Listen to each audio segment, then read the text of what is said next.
Welcome to the People in Housing podcast. I'm absolutely delighted to welcome Eddie Hughes. Thank you. Eddie, we've known each other for a long time. We sure have. It's good to get back together for a bit of a chat. I know. I mean, obviously had a bit of an epiphany. I thought, well, the budget has come out. We were having a conversation. I was like, Eddie, why don't you come on down? And you kindly have given us an hour or two of your time. So thank you so much. For the viewers who are watching this podcast, can you give us a summary in terms of who you are and your experience in housing over the last 5-10 years? Indeed, I can. Well, let's go back a little bit further. So I started as a civil engineer, but when I graduated, the first job that I had was setting out the foundations and drainage for a social housing development. Okay. And then I spent much of my life working in either the construction, the management, or the maintenance of social housing. And ended up working for YMCA as the assistant chief exec here in Birmingham, charity helping young people at risk of homelessness, giving them accommodation and support. And then Theresa May called the general election, which surprised us all. 56 days after calling that election, I was on the train to Westminster as the new MP for Walsall North, where I spent 7 years in Parliament, and that included some time, 2.5 years I was in the Department for Housing or Levelling Up, as first of all as government whip, making sure that government legislation went through, and then as the housing minister for rough sleeping and housing. So a bit of everything mixed. A bit of everything. I think we could do about 4 podcasts in this. But within that, though, in terms of, we'll talk about the last 5 or 6 years. I mean, what made you go for, obviously, chair of Walsall Housing Group, assistant chief exec of YMCA? What made you apply for the MP role within government? Well, I'd wanted to be an MP for a very long time. I stood originally in 2005 for Hall Green in Birmingham and didn't get elected.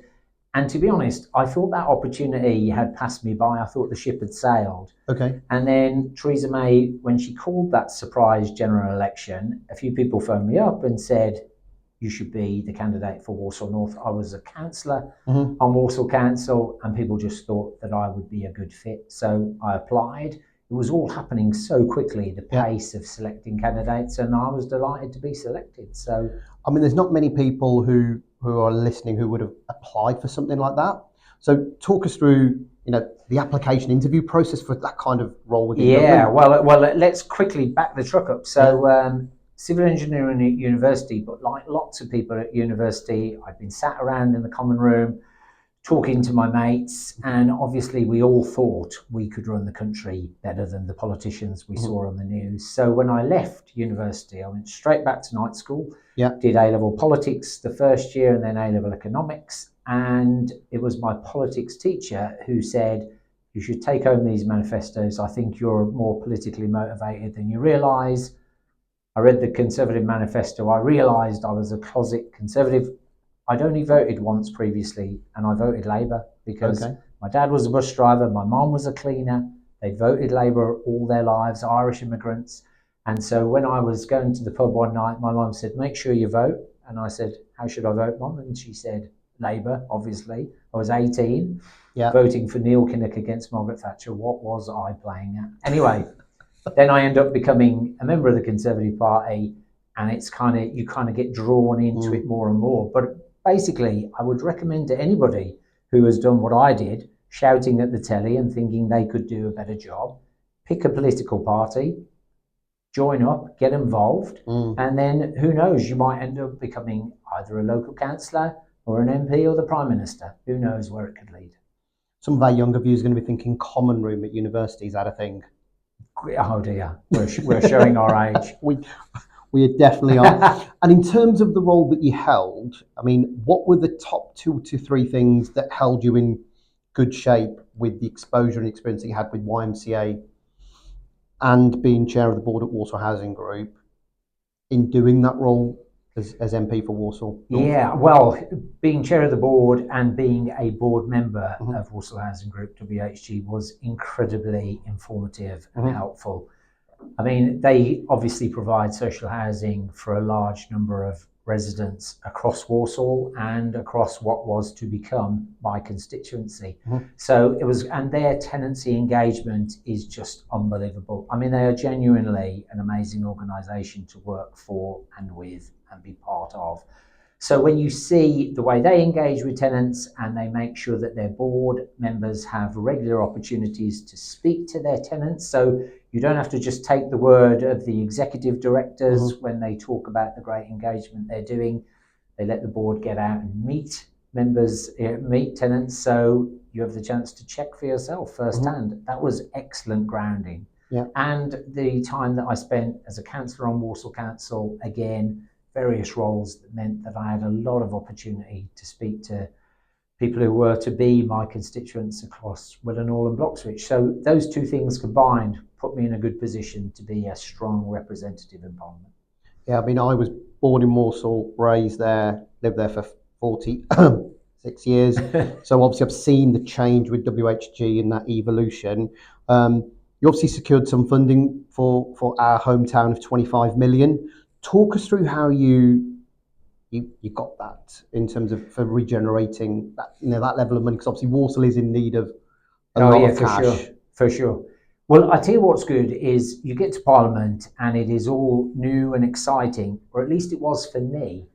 For some of the people that I met who were my colleagues, Oxford, Cambridge, university educated, they'd been in and out of Parliament and had a better understanding of how it all worked, but it was new for me.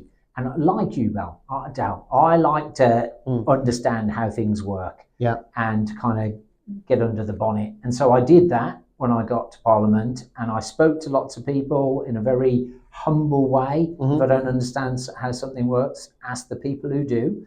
And they explained to me how you go about lobbying ministers, speaking to number 10 or to secretaries of state.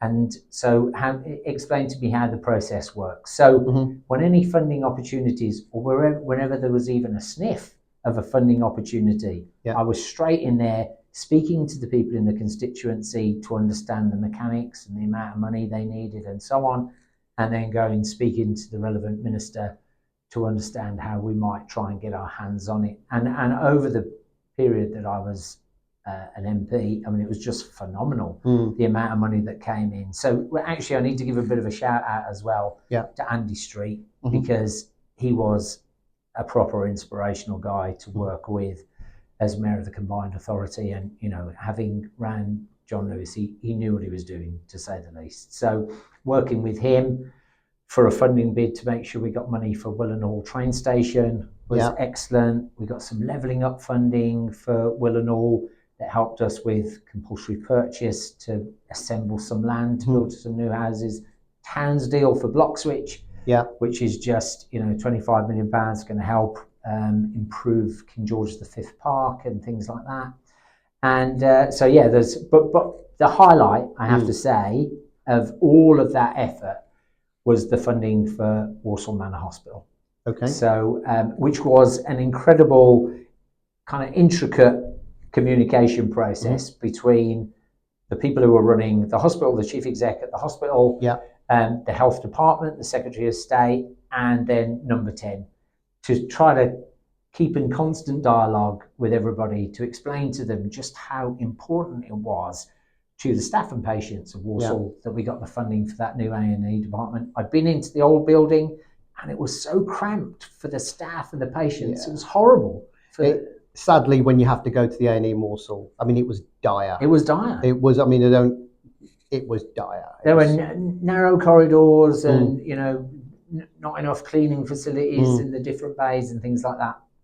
And so I felt very passionate about this need. And it's a combination of passion and persistence. You can't just go and ask for money once and expect people to sign it off. You have to keep badgering them at every opportunity. And again, that's something you and I share, I think, in terms of our persistence and determination to get things done, which is how you are growing such a magnificent business, because you're just relentless in pursuing that goal. I had the same energy that I brought to the task in Parliament. I think what happens then is we both end up with white beards. That's that's the problem. That's how it manifests. And in terms of, for the viewers who haven't been to Walsall, how much was the A&E build project cost that you? Well, £36 million Yeah. was the amount of money that I secured. I think it might have been slightly over that when we add in variations and so on. But money secured, Yeah. built, open, and the last time I checked, and it may have changed since then, the fastest decant time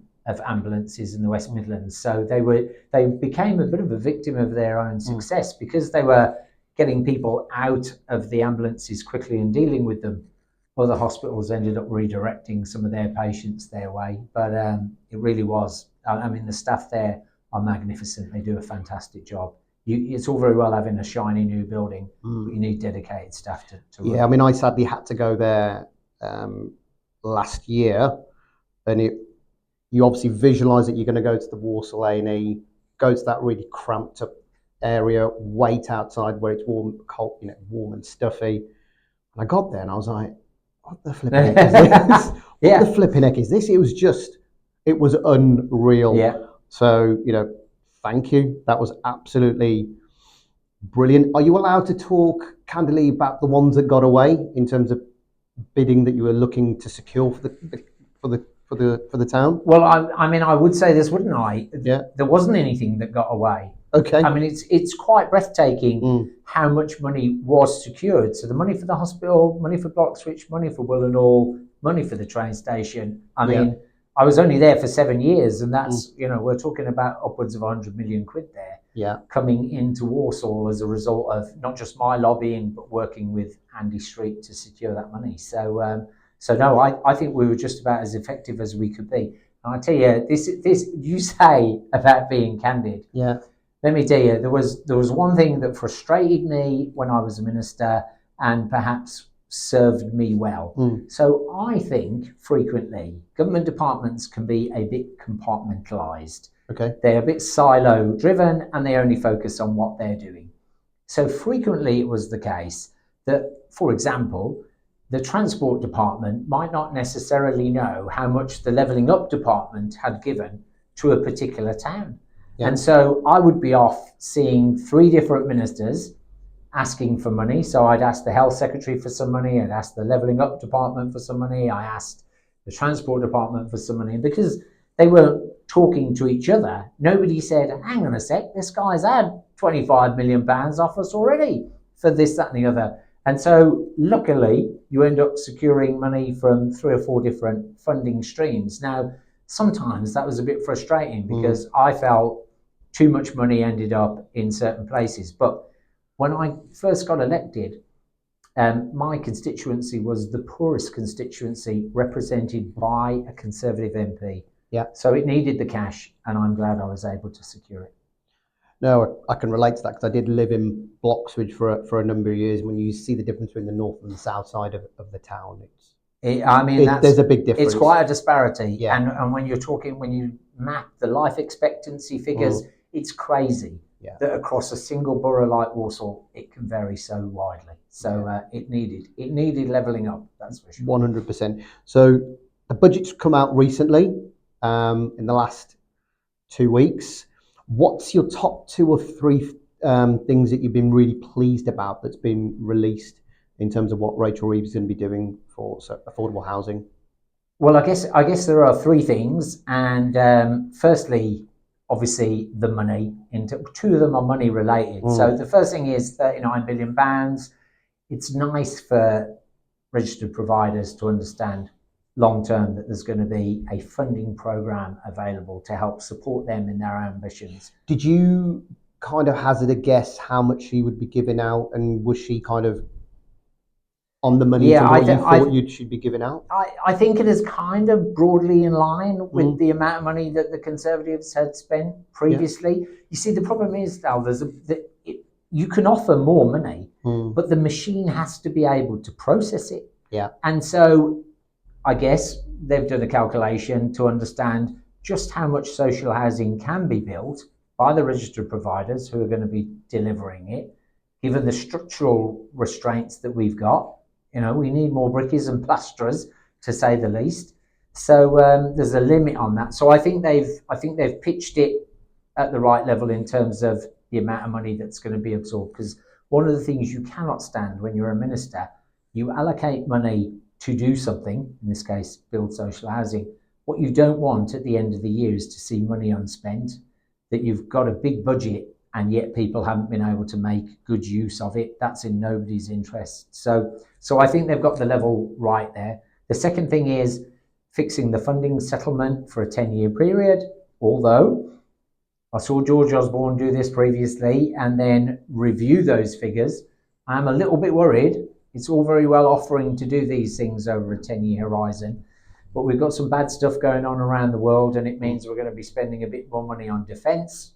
Yeah. And that might be ratcheted up. And I wonder whether the Chancellor might ever have to come back to revisit that figure. But the one thing the sector needs is certainty. And I think that 10-year settlement gives it. But the thing I am most excited about, and maybe I am just childishly excited, it'd be interesting to know your thoughts. AI and the effect that might have on our ability to process planning applications. I don't know whether, are you using AI to assess candidates and to read CVs, or are you not allowed to tell us? Is that top secret? It's an interesting question, Eddie. It's literally, we're actually going through an overhaul of our whole of our software at the moment. So we've had a external consultant to come into our business to kind of look at automation and AI. Because obviously in the housing sector, they're also looking at that in terms of flat pack homes. So to answer your question, we've allocated for our business a 6-month window in terms of going, right, where can we automate specific systems and processes? So I've actually got 4 meetings in the next month to find out all about this, because I think it's where the world's going. And I think it'd be quite interesting. I think with these £1.5 million homes, it'll be interesting because people like WHG that have got a very well-oiled development team, they'll be able to hit their KPIs and hit the new homes built. Obviously, we've got that stretch on Green Lane where all of those homes are being built. What challenges do you think the smaller associations with smaller development teams will have? Do you think that they should join forces? Do you remember like the Zenith Development Programme where the associations merged together? Do you think we'll see anything like that down the horizon where the medium-sized associations, and ID medium 4,000 to 8,000 units, will create their own private sector development arm to get some of this funding? Yeah, I mean, it is possible. Yeah. But I mean, I don't think we'll see too much of that. I think what we're seeing is, in terms of sharing of specialisms between organisations, there's a bit more of that going on. I'm very excited to be working for the Church Development Agency, which is part of the Church of England. They've got enough land up and down the country, I think they reckon, to build about 30,000 homes. We've just got to sort out which bits are developable. Okay. And we're going to be doing some of that in partnership with other registered providers. So I think if we're able to do it and to be able to get the expertise that we need to develop, then I think other people are going to be able to do it as well. But yeah, I mean, maybe we'll see a bit more teaming up in the future. I think what we need to do most of all, and this is back to my point about AI, is try to streamline the planning process. It's crazy the length of time, if you're a small organisation, to secure a piece of land and then maybe not be able to get a JCB on site for 2 to 5 years. We've got to make that process quicker. That will help ensure that people develop. Yeah, absolutely. And I think the way building control now are really pushing those developments where once you commence on site, you can't be holding on to land banks and you've got to complete the projects within a certain timescale. I think that will also help move things forward. Anything that can be done to encourage people to get on with it is a good idea, I think. 100%. In terms of biggest lessons learned in your time as housing minister, what would you say your top 2 biggest learns that you've taken that you're going to be moving forward in your career from what you learned? Yeah, don't believe the first thing you're told, I think. I read an article at the weekend by Michael Gove, and he was saying that sometimes when he was given advice by civil servants and it had a legal line in it that said, the legal team have said it's not possible to proceed with this policy, he would write on it, get better legal advice. Because sometimes you just take what you're told on face value without being challenging enough of that information. So you become a minister and it's all very exciting. You've got your red box and you've got your chauffeur-driven car, and you can kind of be a bit overawed by it. Whereas what people need to do is quickly assimilate into that role, and as quickly as you can, figure out what authority you've got to push back against civil servants, to challenge them, because they like that. They're a very smart bunch of people, and they're very open to the idea of being challenged and to explore new opportunities and new ways of approaching problems. So I would say to any minister, don't be frightened to challenge whatever advice you're being given. And I think that's something that's serving me well in life subsequently, is, have enough confidence in yourself and what you've learned and your experiences to be able to push back and challenge wherever you need to. And bar challenging the legal team, if you had, and hindsight's a wonderful thing because that was your first rodeo within government.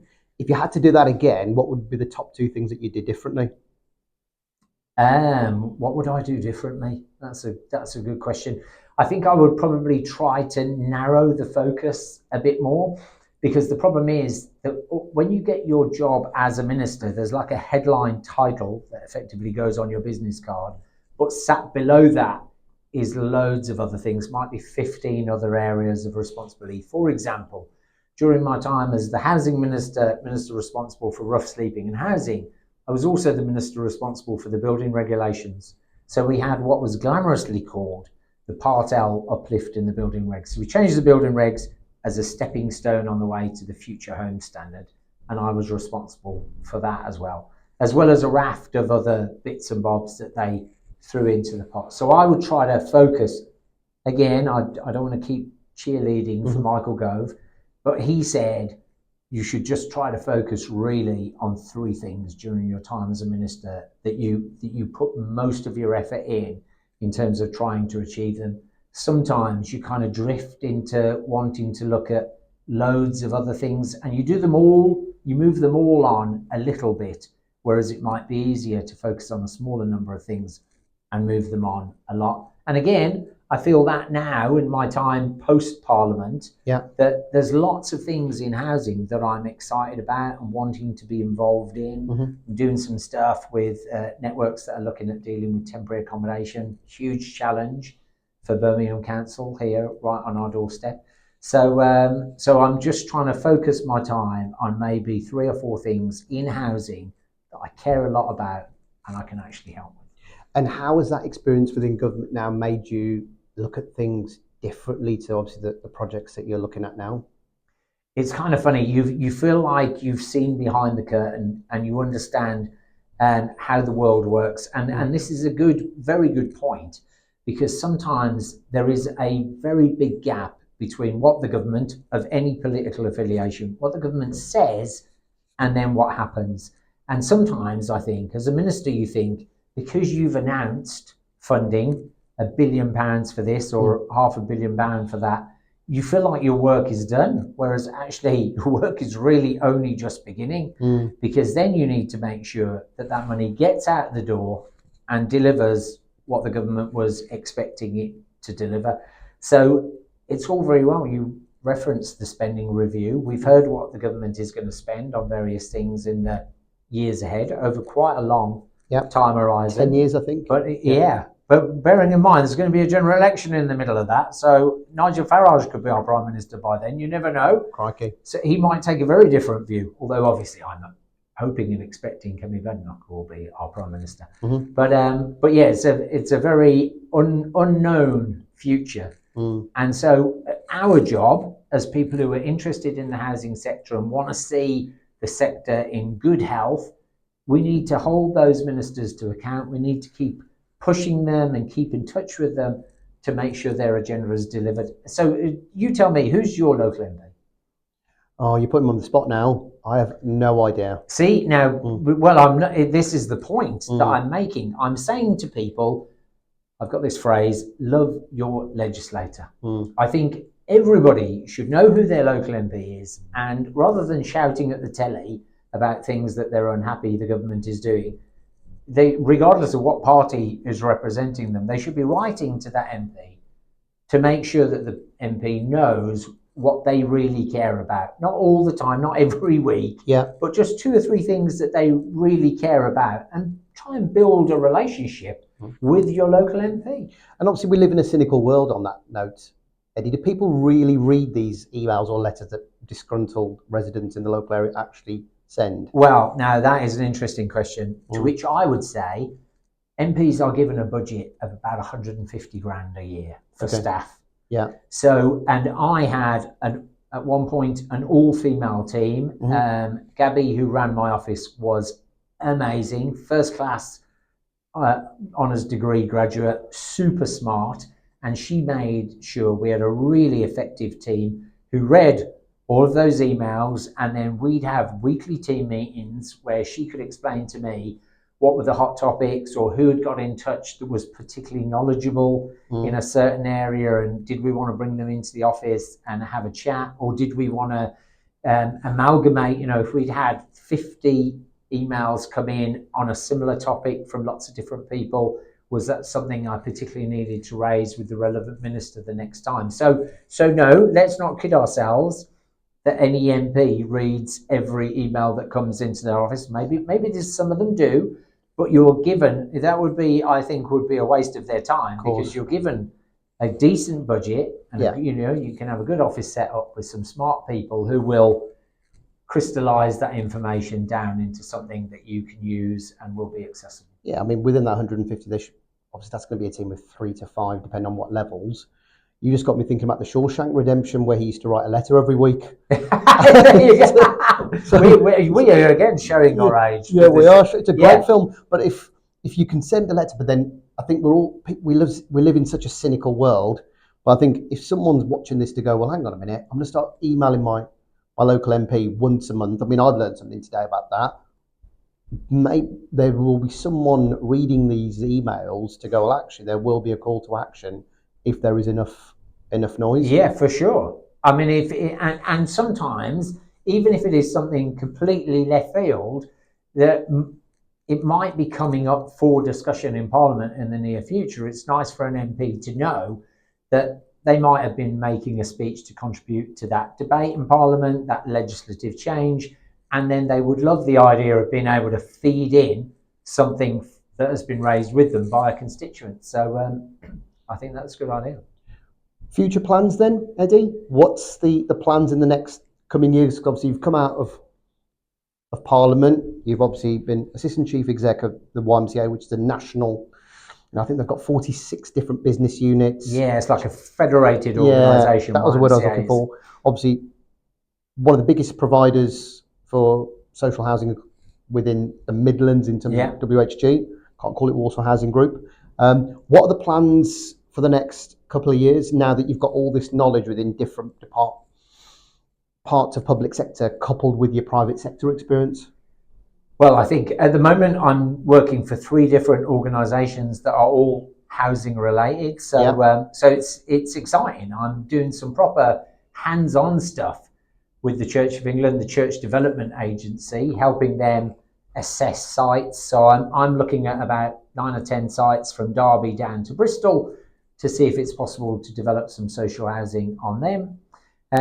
I'm working as a housing policy consultant with the National Federation of Builders.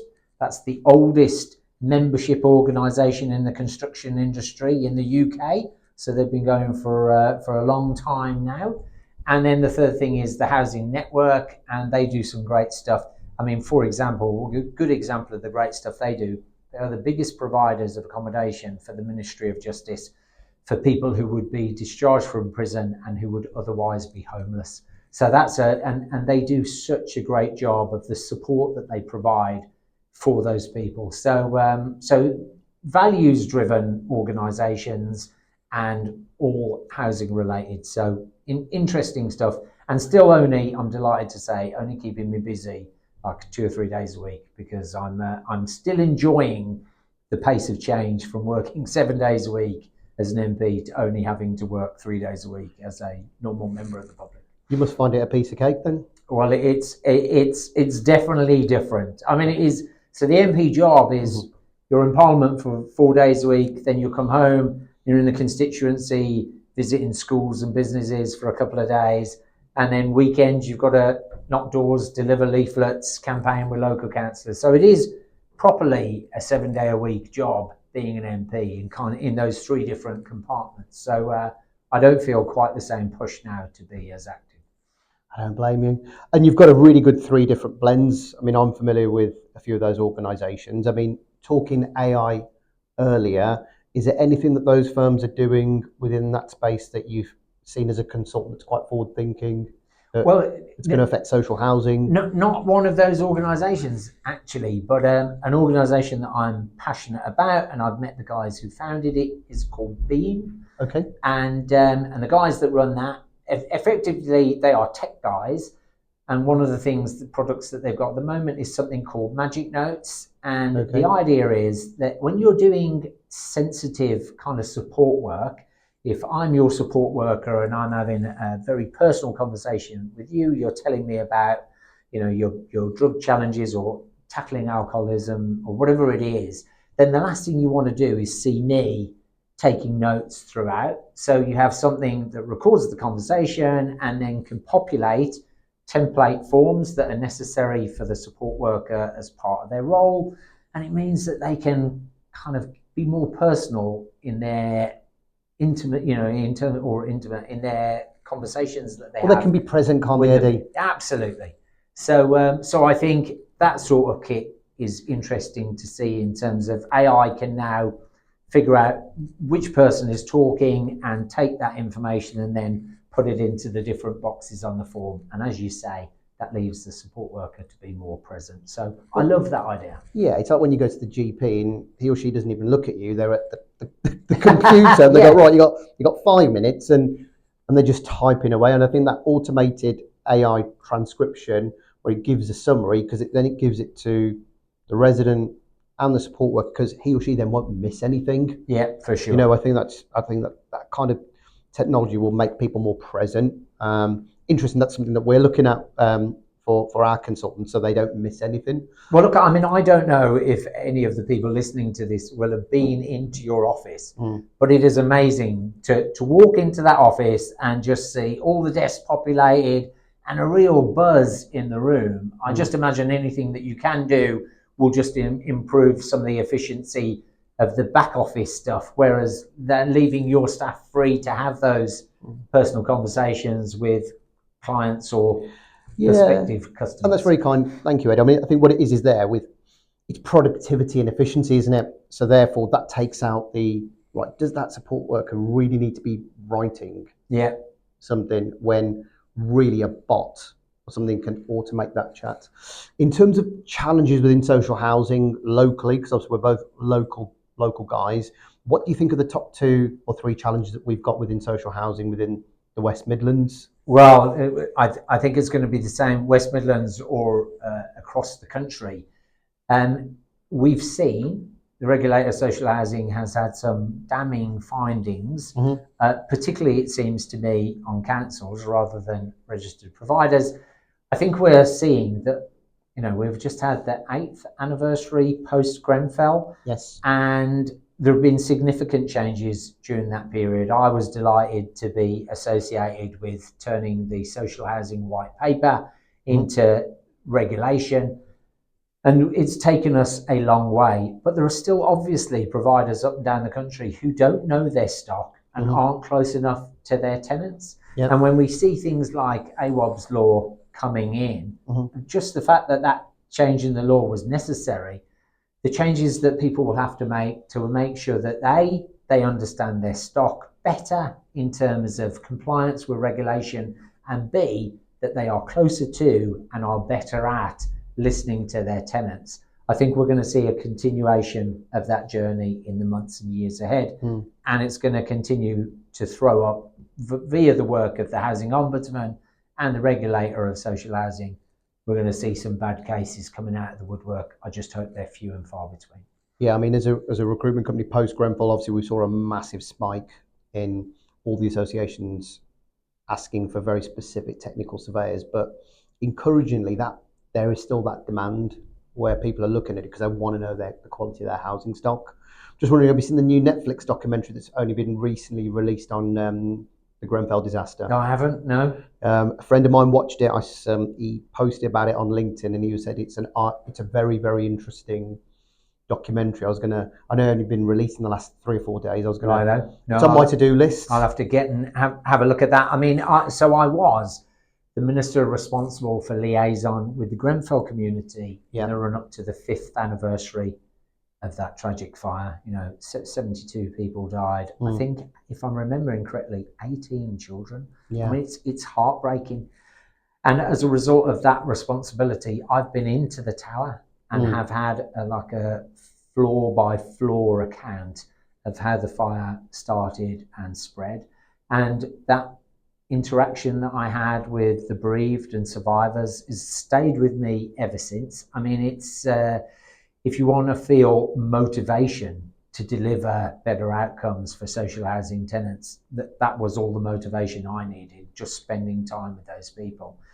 And I have nothing but a strong feeling of admiration and humility. So we've moved the dial quite a long way post Grenfell, but I think sometimes when you see that people still don't understand the condition of their stock in terms of compliance with fire regulations and stuff like that, the pace of change needs to increase. We need to be in a position where we are confident that we are offering all social housing tenants decent, safe homes to live in. That feels like it should be a relatively low bar, but it feels like some people still have a long way to go to overcome it. Yeah, I mean, we've got a separate compliance division, and their workflow is constant within all the big 6 elements, especially fire post Grenfell. So in a good way, I think, where we're getting so much work in from those, and these are private sector consultancies, private sector contractors who work within the social housing space. We're still seeing a skill shortage within the social housing sector, Eddie. Of course, CIH have now professionalised it, and rightly so, around membership. How do you think that we can attract more private sector people within social housing and see it as a career of choice?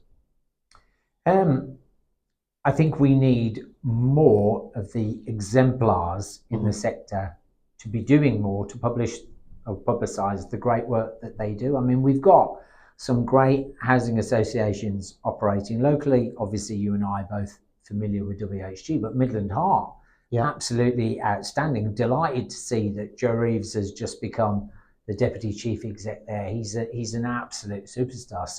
So I would say, let's just make sure that those housing associations who are doing great work don't feel that everybody knows about it just because they're doing it. I think it is beholden to all of us to make sure that we bang the drum more for the great work that we are doing, and B, publicise that so that the staff feel that they're appreciated, but more importantly, so that other people are drawn into the great story that is the provision of social housing. You see, part of the problem we've got is the regulator is doing good work, the housing ombudsman is doing good work, but the stories that get the headlines are when things go wrong. Sadly so. Sadly, it is. That's what makes news. Bad news is what sells the news. Whereas we, the rest of the sector doing good things, need to do things like this podcast, but we need to do more things to kind of publicise the great work so that people appreciate as well the range of opportunities that are available. I mean, if you think, obviously it's not just support staff and development staff, it's, maintenance opportunities and, social interaction and social benefit. There's just a range of opportunities. There must be literally hundreds of kind of professional disciplines that are represented within the sector that people can get involved in. It's a great sector to work in. And of course, pay is one thing, but a real feeling of going home at the end of the week, that you've done something, that you've changed people's lives, that you've helped some of the most vulnerable people in society. And I think that's invaluable. And so we need to make sure that we shout about it more often. Yeah, I think it's more of a branding piece, I think. I mean, when I go to recruitment events, 1 in 10 to 15 know what a housing association is. You have to initially tell someone that you recruit in the public sector. Then you say, I recruit into a housing association. They're like, what's that? And I'm like, I think there's about 4,500 in the UK. Yeah, housing a significant percentage of the population. Yeah, So we which is need to talk worrying. about it more. It is a bit worrying. And what about the apprenticeship scheme? Do you think that social housing, that we're doing enough to bring in young talent via the apprenticeship scheme? Because obviously, big corporates like the big four within the accounting and finance, they're looking at students straight out of school. What could be done around apprenticeship programs where we could nurture young talent from school leavers to A levels to go, right, you don't have to go and work for PwC or Yes. KPMG. You see, I'm slightly embarrassed by the fact that my focus when it comes to apprenticeships has all been construction related. Yeah. So dramatic shortage of brickies and plasterers, but right the way across the spectrum in terms of roles that we need to fill in the construction sector. And so that's where all of my efforts have been focused. I was recently at an event,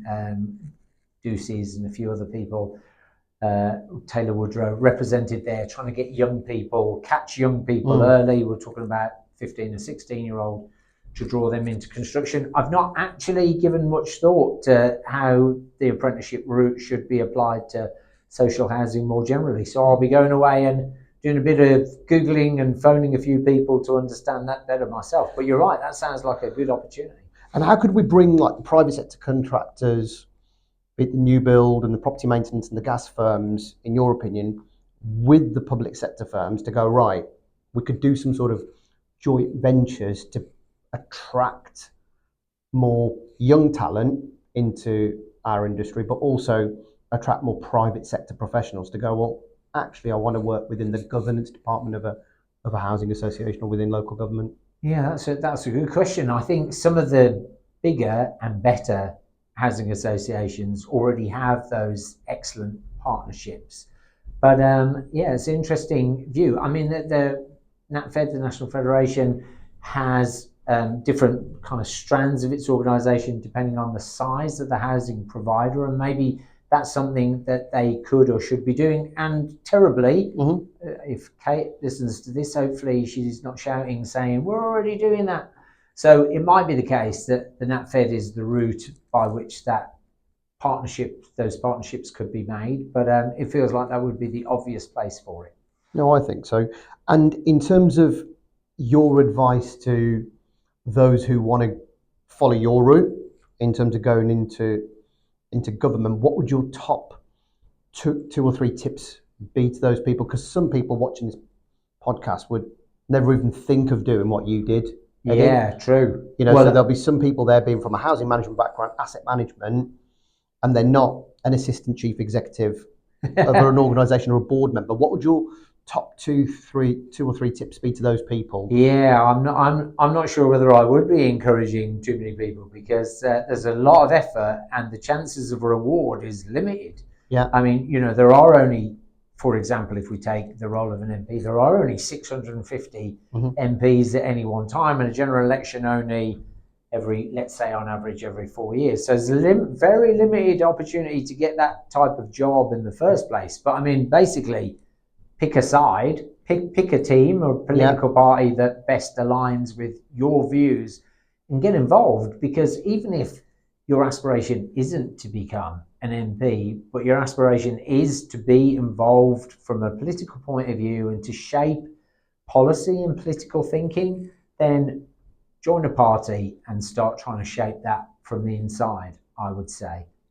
And regardless of your political affiliation, there's a great social opportunity there, and you get to understand behind the scenes how policy is formulated and maybe have a role in formulating that, or at least formulating the various policies that each party will have. I mean, the Conservative Party is going through a bit of a renewal process at the moment, where it's talking to lots of its members about things that they would like to see in a future manifesto. And so you genuinely have the opportunity to feed in to those processes. We're still possibly 4 years from a general election. So whichever party you sign up to, now is your chance to start shaping the offer that they will make come the general election.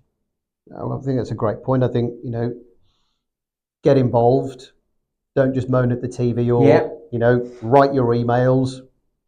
Become the chap from Shawshank Redemption. And that will give you an insight. I love that phrase what you said earlier about behind the curtain of what interestingly happens. And it's really entirely, Eddie, what you were saying in terms of going, once you're in there, be pragmatic and proactive, because each department doesn't talk to each other, hence how you manage to get so much cash. Yeah. Eddie, thank you so much. It's been lovely. So insightful. Thank you very good much. to see you again. You too, my friend. Soon. Thank you.